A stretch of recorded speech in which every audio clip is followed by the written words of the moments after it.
Pessoal, agora a gente dá sequência à série de sabatinas com os candidatos ao governo do Distrito Federal. Nosso convidado de hoje é Paulo Otávio, do PSD. Aqui comigo também está a Isadora Teixeira, nossa colunista do portal Metrópolis. Boa tarde a vocês, muito obrigada pela presença, candidato.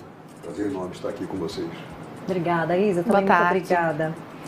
Candidato, o senhor vai ter 30 minutos de tempo para responder as perguntas e divulgar suas propostas. Seu tempo começa a contar a partir de agora, tá ali se quiser acompanhar, né? E, na verdade, o senhor pode usar 1 minuto e meio para se apresentar ao nosso público, as pessoas que ainda não conhecem o senhor. Perfeito. Bom, eu quero agradecer essa oportunidade, agradecer a Deus por me dar disposição, saúde, entendimento, desprendimento para disputar o governo do Distrito Federal.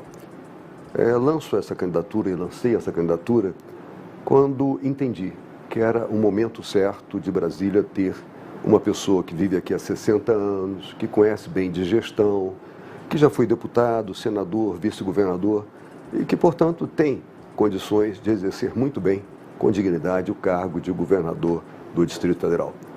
Cheguei aqui em 1962, meu pai veio de Minas Gerais, né, um dentista de Lavras, sul de Minas, e aqui fizemos a nossa vida.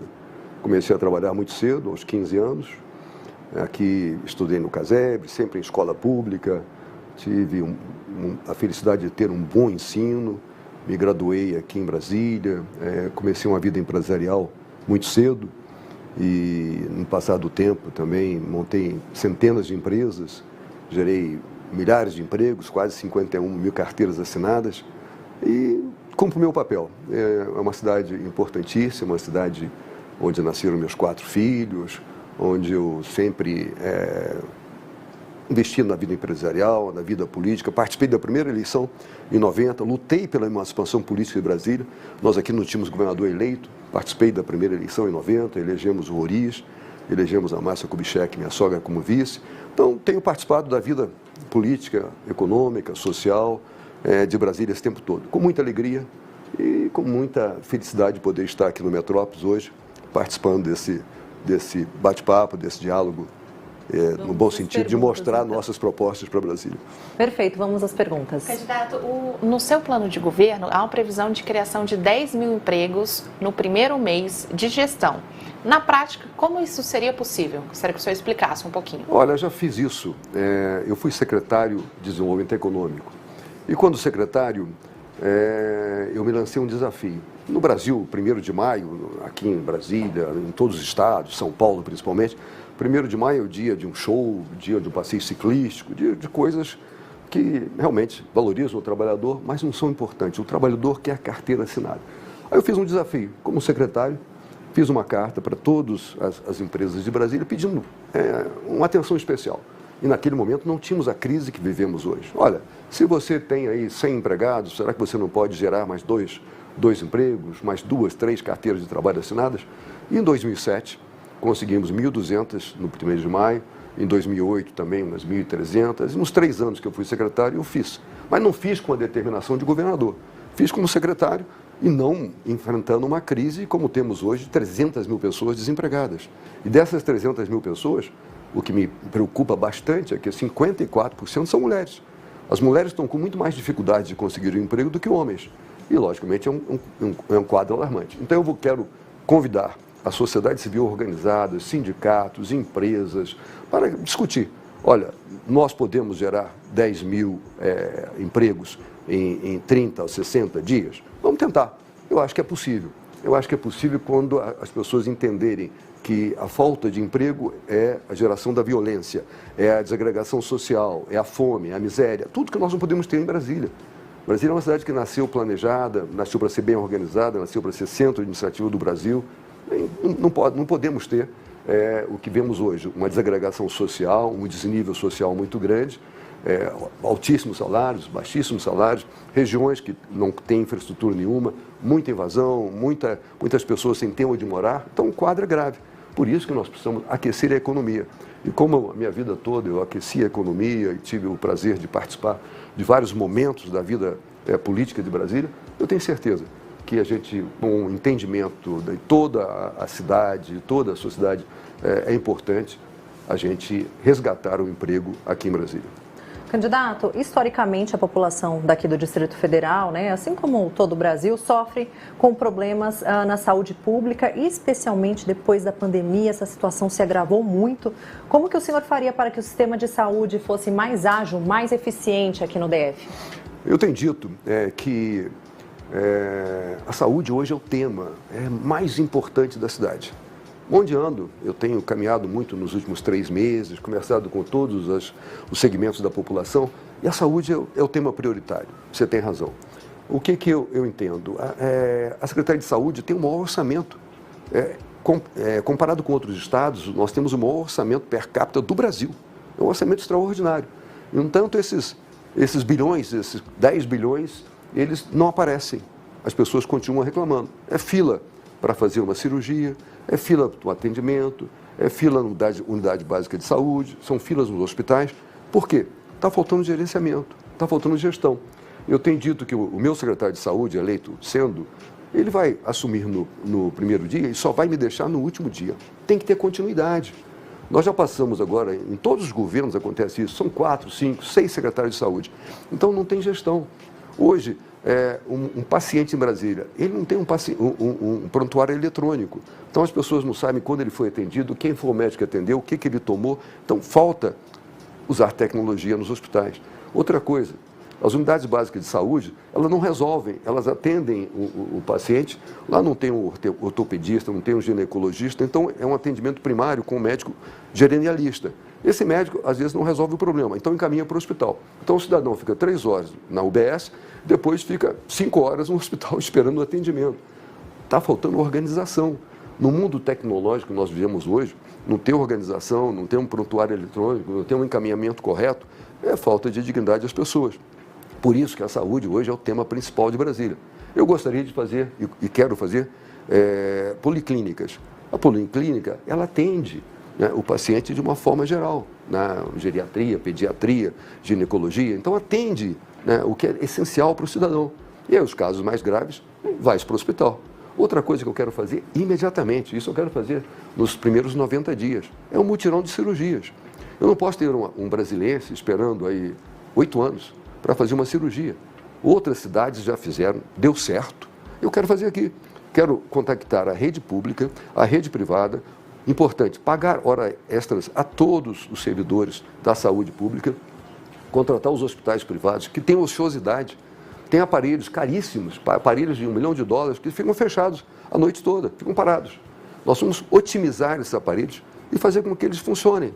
E você pode fazer uma radiografia, você pode fazer uma cirurgia durante a madrugada, os médicos estarão preparados. Em 90 dias dá para fazer muita coisa.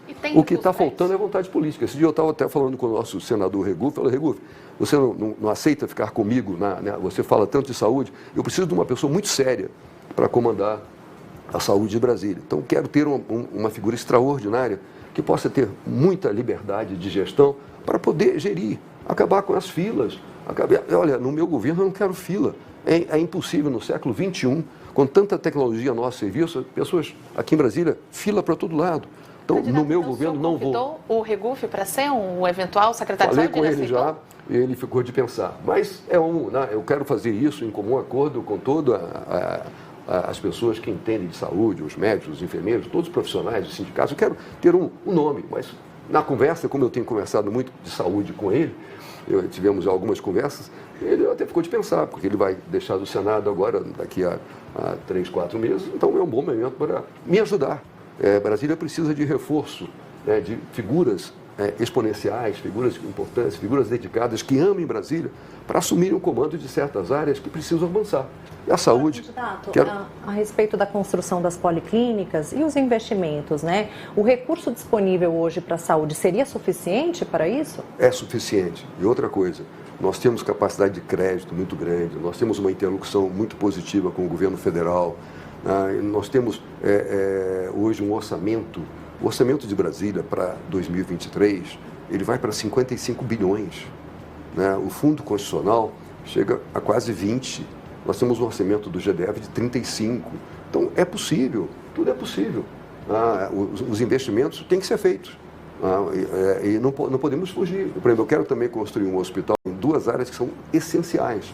O Recanto das Emas e São Sebastião. São áreas que cresceram muito e são carentes. Então, temos que investir. Lógico que não é um projeto de que você não vai fazer isso tudo em 2023. Você tem que fazer um projeto de governo, 4 anos. Você tem que pensar, olha, são 4 anos de muito trabalho para poder melhorar a saúde em Brasília. E não tem sentido, olha, dou um exemplo. Em São Paulo você tem 3 médicos para cada 1.000 habitantes. Aqui em Brasília você tem 5,8 médicos para cada 1.000 habitantes. Então, você tem pessoal, você tem ótimos profissionais. O que está faltando é organizar. E nisso, gestão, eu posso dizer que eu entendo. De gestão é uma coisa que eu faço a minha vida toda e o que está faltando em Brasília é uma gestão positiva em benefício da população. Candidata, voltando agora um pouquinho sobre essa reta final da campanha, primeiro turno, né? Estamos aí a menos de 2 semanas do dia da votação e o candidato à reeleição, o governador Ibanez Rocha, ele tem demonstrado nas últimas pesquisas de intenção de voto uma expressiva vantagem em relação aos outros candidatos. Gostaria de saber como que o senhor pretende reverter esse cenário a menos de 2 semanas? Olha, é até interessante. Eu fiquei fora da política um tempo e decidi ser candidato tem 1 mês e meio. Realmente, muitas pessoas nem sabem que eu sou candidato ainda, acontece isso. E eu estou tendo a oportunidade, como aqui no Metrópole, de divulgar a minha candidatura, divulgar o meu nome. Tenho andado muito por todos os cantos da cidade, mas realmente ainda careço de tempo. Como temos aí ainda 1 semana e meia de campanha, acho que é um momento oportuno. E o eleitor, ele aprofunda muito a sua preocupação com quem vai votar para deputado federal, distrital, governador, senador, presidente, na última semana. Então, eu acho que é natural sempre o governador já começar bem na frente, como começou, mas eu entendo que o meu crescimento, já estou aí em 2º lugar, em algumas pesquisas, então é bom, eu tenho um reconhecimento, aí já estou com 10% de intenção de votos. Para quem estava fora da política, para quem as pessoas não sabiam que ainda seria candidato, é muito positivo. Fico muito feliz. O meu partido é o partido PSD, o partido que fez Brasília, o partido que foi do Juscelino lá atrás, um partido que deu muita sustentação moral, econômica, política para a construção da nossa cidade. Então, eu estou muito feliz de ser o candidato do PSD, com uma frente não tão grande, mas com uma frente de 4 partidos, e que tem propostas. Já apresentei meu plano de metas, até trouxe para vocês aqui, quero entregar para vocês aqui no final do nosso debate. Mas campanha é isso. E eu estou muito feliz de poder conversar com as pessoas, de fazer campanha em todos os cantos de Brasília, mas um pouco triste de ver as dificuldades, um pouco triste de ver fome, miséria, desemprego, filas. Isso não é a cidade capital do Brasil. Nós somos a cidade mais moderna, tombada como patrimônio cultural da humanidade, uma cidade que tem todo o simbolismo, uma capital da República, é um símbolo de um país. Nós não podemos deixar proliferar a miséria. Candidato, caso o senhor não chegue ao 2º turno, já sabe qual candidato vai apoiar ou quem tem certeza que não deve apoiar? Eu tenho certeza que eu vou chegar ao 2º turno. Mas caso não chegue... Não, mas aí eu não posso trabalhar com essa perspectiva, me desculpe, porque eu tenho certeza, eu tenho visto nas ruas, onde passo, olha, eu não tive um momento de não alegria ao apresentar o meu diálogo, estender a minha mão para uma pessoa, das mais simples, as mais importantes. Todas recebem com carinho, até porque sabem da minha vida. Eu tenho aqui muito tempo de Brasília, então as pessoas conhecem a minha trajetória e sabem então, que eu sou, que eu entro nesse mandato e quero ser governador para ajudar. Realmente sou contra a reeleição, quero fazer um mandato só. Tenho um vice-governador que também é uma pessoa importante, tenho um senador que é um ex-desembargador, um juiz. Então, eu estou numa chapa boa, bem construída, digna. Eu tenho certeza, eu acho que eu vou para o 2º turno. Aproveitando o gancho, quem que é o candidato do senhor a presidente da República? Olha, o meu partido, eu sou presidente do PSD, Sim. Aqui em Brasília. O presidente nacional, o Kassab, né, e o Kassab determinou a todos os presidentes regionais que ficassem neutros no 1º turno. Né? Então, no 1º turno, nós estamos neutros. Agora, no meu partido, o que eu sinto é que 90% do partido, eu fiz uma pesquisa, e 90% do partido, o meu senador, o meu vice, são todos bolsonaristas. Então, o que acontece é isso. Né? Eu não posso definir minha posição agora, porque eu estaria atrapalhando a direção nacional do partido. Mas meu vice, meu senador e a maioria dos deputados que estão me acompanhando são bolsonaristas. Candidato, falando um pouquinho sobre segurança pública agora, o plano de governo do senhor fala em estruturar e valorizar as carreiras dos profissionais da área. O senhor pode explicar melhor essa promessa? Olha, um último bom momento, eu quando senador, eu valorizei muito a Polícia Militar e a Polícia Civil. Consegui, inclusive, quando senador, equiparar o salário dos policiais civis com os salários da Polícia Federal. Foi um momento muito rico, isso lá em 2004. Trabalhei com o sindicato aqui dos policiais, os policiais civis são muito gratos, e também em relação à Polícia Militar. Tudo que passou de benefício para a Polícia Militar, eu entendi que devia ser aprovado. Então, como deputado, como senador, fiz o meu trabalho. Em 2006, fui eleito vice-governador e nós tivemos também, naquele momento, um auge de valorização do profissional de segurança, até porque segurança é fundamental. O que eu sinto hoje é que há uma defasagem enorme, primeiro, de salários. Os salários estão muito defasados, então os valores, e com a inflação brasileira, então os salários estão lá embaixo. A tropa, eu diria, está assim, ela não está estimulada, né? Nós precisamos de segurança estimulada. Então, nivelar os salários é importante, equiparar é importante. Então, a valorização do servidor começa com um bom salário. E eu quero valorizar os servidores. Tem recurso? Tem recurso. Até porque o Fundo Constitucional ele vai ter um incremento de 4 bilhões esse ano. Candidato, por 4 votos a 3, o TRE-DF indeferiu a impugnação da sua candidatura. A coligação do governador e candidato à reeleição Ibanez Rocha recorreu ao Tribunal Superior Eleitoral sob a alegação de que o senhor não se desincompatibilizou das empresas das quais é sócio administrador dentro do prazo exigido. O que o senhor tem a dizer sobre essa situação? Com muita tranquilidade, eu me lancei candidato a governador, como falei aqui, tem 2 meses, né? Os contratos que a empresa fez, que eu não assinei nenhum deles, por sinal, nem participei dessas licitações, foram de cláusulas uniformes, a lei é bem clara, tanto é que o TRE já julgou isso, já ganhamos, já está homologada a minha candidatura, é um assunto vencido.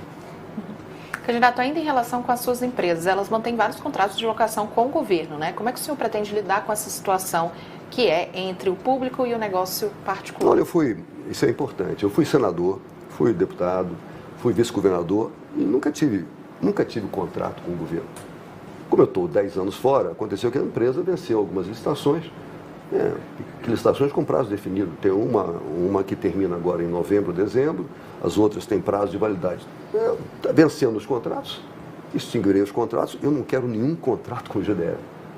Não precisamos de ter contratos com o GDF. 99% do nosso faturamento vem da iniciativa privada, vem de empreendimentos que fazemos aqui em Brasília, isso no caso empresarial. Então, não dependemos do GDF para absolutamente nada.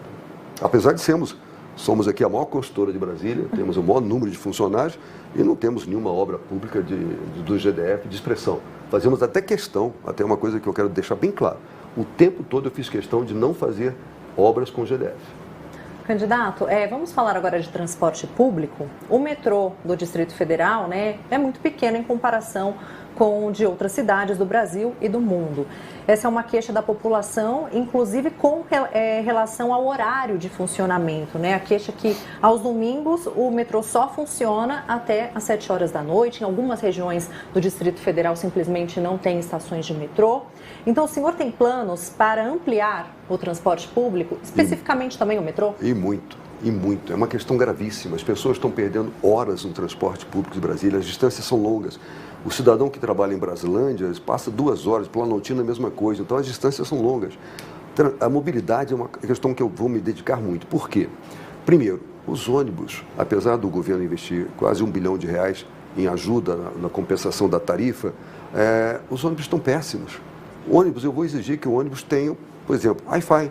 Você está no ônibus, você pelo menos pode trabalhar, você vai ficar 1 hora no ônibus, tem que ter um Wi-Fi funcionando. Sem aumentar o valor da passagem. Sem aumentar o valor da passagem. Isso não é caro, isso é baratíssimo. Botar um ar-condicionado no ônibus, com o calor que vai fazer agora, imagine, tem pessoas que viajam em pé, certo? Com calor absurdo, não dá, tem que ter um ar-condicionado no ônibus. E uma coisa que eu estou estudando também, em relação aos ônibus, é pensar numa tarifa que possa ir diminuindo e numa tarifa que possa chegar depois de algum tempo, depois de muitos estudos, a uma tarifa zero. Se o governo já investe 1 bilhão nas empresas de ônibus, pelos cálculos que nós fizemos, com mais 2 bilhões e meio por isso. Então é um caso que vamos estudar. Eu estou pensando em implantar a loteria estadual aqui em Brasília. Se implantar a loteria estadual, eu posso fazer uma compensação com o resultado da loteria, ajudar no pagamento desses valores. Em relação ao metrô, tem que expandir. Tem que levar o metrô até a expansão de Samambaia, que é o final de Samambaia, importantíssimo. Tem que expandir o metrô para a Ceilândia, até o final da Ceilândia, que também é importantíssimo. Tem que fazer o projeto do metrô saindo da rodoviária, atravessando toda a Asa Norte. E eu quero fazer um VLT que saia do Recanto das Emas, atravessa Riacho Fundo, passe por Taguatinga, conecte ao metrô e vá até Ceilândia. O que é importante, que eu me lembro bem, em 92, quando começamos a pensar em fazer metrô aqui em Brasília, era uma dificuldade, as pessoas eram contra, porque não tinha congestionamento em 1992. São muito novos, vocês não estavam aqui nessa época, mas eu que vivi aquela dificuldade, e hoje quando eu vejo o metrô, o sucesso que é o metrô, o resultado que o metrô traz de facilidade para a vida das pessoas, com o metrô nasceu uma cidade importantíssima, que é Águas Claras. Então, eu fico feliz de termos tido, naquela época, ao lado do Roriz, a possibilidade de fazer um metrô que hoje dignifica a nossa cidade. E as pessoas todas querem expansão. E tem que ser perfeito, e tem que fazer o planejamento logo. Né? Tem áreas que precisam ser imediatamente pensadas para levar o metrô, pelo menos projetos. Nós temos que fazer projetos com mais rapidez possível, porque 4 anos de governo passa muito rápido. Se você não começar a planejar no primeiro dia, o tempo se vai e você não faz absolutamente nada. Por isso que eu estou com muito planejamento, estou com as metas aqui bem constituídas, bem planejadas, e tudo que está nas minhas 55 metas, eu vou fazer. Candidato, agora sobre um outro tema importantíssimo para a população, que é a educação. Se eleito, o senhor pretende manter o modelo de gestão compartilhada das escolas entre Polícia Militar e Secretaria de Educação? A gestão compartilhada, ela hoje está em menos de 20 escolas. E eu fiz uma pesquisa para poder detectar, porque essa coisa você tem que ouvir os professores, tem que ouvir os alunos, tem que ouvir os pais dos alunos. E eu confesso que está dividido, a questão que está dividida. Eu não pretendo expandir, em curto prazo não expandir. Também não pretendo acabar com as que estão funcionando. As que estão funcionando e existe um percentual de satisfação nessas escolas, e tem um índice de produtividade boa, de aprendizado bom nas escolas, de disciplina boa nas escolas, por que eu vou acabar com elas? Então, vou conversar profundamente com os professores, com o meu secretário de Educação e avaliar se vale a pena continuar com a gestão compartilhada ou se vamos parar onde estamos ou se vamos agregar mais escolas. Uma coisa que eu quero na educação, que sempre me incomodou, em 1990 eu iniciei um projeto de alfabetização de trabalhador nos canteiros de obras. Consegui alfabetizar mais de 2.000 só nas nossas empresas. Todos aprenderam a ler e escrever. Consegui alfabetizar operários que hoje são engenheiros, graças a Deus. Bom, eu não aceito uma cidade como Brasília que ainda tenha 2% da população analfabeta. O meu secretário de Educação vai ter um compromisso. Nós vamos alfabetizar todos os brasileiros. Mesmo que tenham que buscar em casa, que pagar um auxílio para ele ir para a escola, mesmo que tenhamos que fazer escolas diferenciadas para essas pessoas, geralmente são pessoas de maior idade, mas não dá. Eu quero ter um sonho, que é um sonho antigo, de um dia colocar uma placa na entrada da cidade aqui para as pessoas, as entradas da cidade, dizer aqui, aqui em Brasília não tem analfabeto. Já pensou que marco para nós brasileiros, que orgulho seria a gente não ter analfabetos na cidade? Então, entendo que educação, eu sou fruto da educação de Brasília, estudei em tempo integral, na minha época, tempo integral. E uma outra coisa que eu quero dizer a vocês, os ex-alunos de Brasília, de todas as escolas, deviam participar mais. No começo desse ano, eu consegui arrumar tinta, pintei toda a escola que eu frequentei. Eu sinto aqui que os ex-alunos somem das escolas. Entendo que tem que participar mais. Por exemplo, eu sou aluno da UNB, fui aluno da UNB. Nunca fui convidado para um encontro na UNB, para participar, para discutir, para debater, para contribuir. Eu até gostaria de contribuir com a UNB, mas existe um afastamento muito grande entre uma instituição tão importante como a UNB e a sociedade. Então, a UNB devia chamar, olha, tem aqui centenas de milhares de ex-alunos. Devia chamar os ex-alunos, vamos dialogar, vamos debater, vamos ajudar.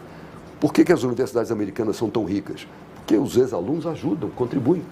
Lá atrás eu fiz um projeto aqui de parceria nas escolas. Cada escola de Brasília, as 700 escolas, poderiam ter uma parceria com um sindicato, com uma igreja, que pudessem ajudar. Porque as escolas estão localizadas, muitas vezes o governo não consegue abraçar e arrumar a escola, limpar a escola, fazer obras pequenas que às vezes são necessárias. Mas a sociedade, volto a dizer, a participação da sociedade civil organizada é importante. Eu tenho um caso... Pois não. É que tem mais perguntas. Nossa, aqui, então vamos embora. Quando o senhor renunciou ao cargo de governador interino em meio à Operação Caixa de Pandora, disse que abandonaria a vida política. Por que o senhor decidiu voltar? Olha, primeiro fiz isso por desprendimento. Era um momento de uma crise política do meu partido, né? Então eu entendi que era melhor, faltavam poucos meses para o governo terminar. Achei que seria melhor. E eu entendo que na vida pública você tem que ter desprendimento. O homem público, eu nunca tive projeto de poder. Eu não quero poder. Eu não sou candidato para ter poder. Eu sou candidato para ter uma boa gestão, para governar Brasília, tornar a cidade mais humana.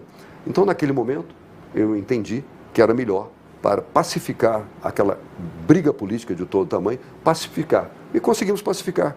Eu deixei o governo, o presidente da Câmara assumiu e conduziu bem. O governo terminou e sem grandes sobressaltos.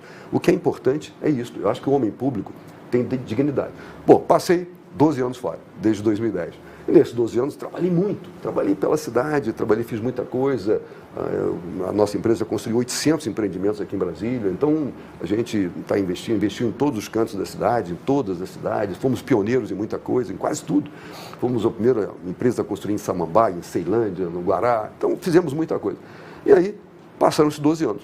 De repente, eu tenho 4 filhos, como eu disse anteriormente. O meu filho caçula, que foi o único que se interessou pela política, que os outros 3 não quiseram fazer política, ele começou a caminhar para o Brasília.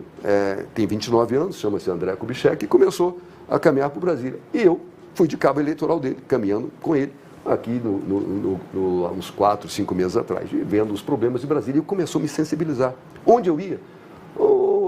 Doutor Paulo, por que o senhor não se candidata ao governo? O senhor tem experiência, o senhor conhece Brasília, já fez muita coisa pela cidade.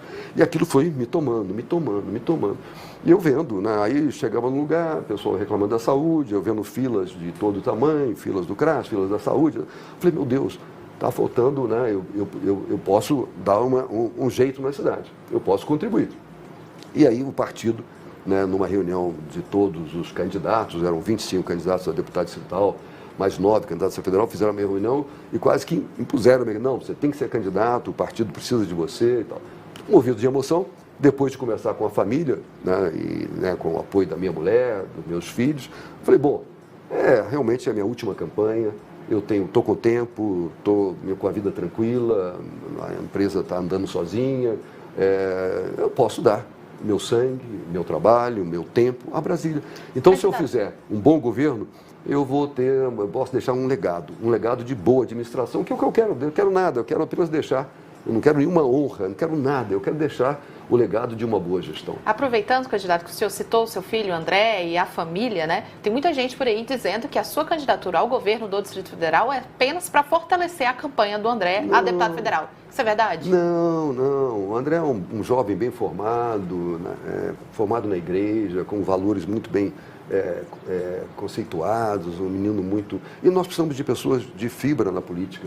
E ele tem, eu digo sempre para ele, meu filho, você tem uma responsabilidade dobrada com Brasília. Você é neto do fundador de Brasília, então aqui a família Kubitschek representa muito para essa cidade. Foi o Juscelino que fez essa cidade.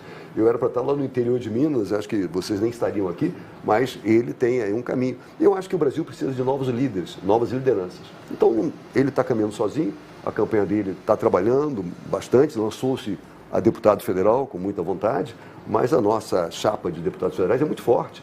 Nós temos pessoas muito importantes, nós temos policiais militares, nós temos pastores, nós temos profissionais liberais, então está uma chapa muito, muito boa de deputados federais. E ele caminha só. E Deus queira que nós tenhamos novas lideranças na política brasiliense e na política brasileira.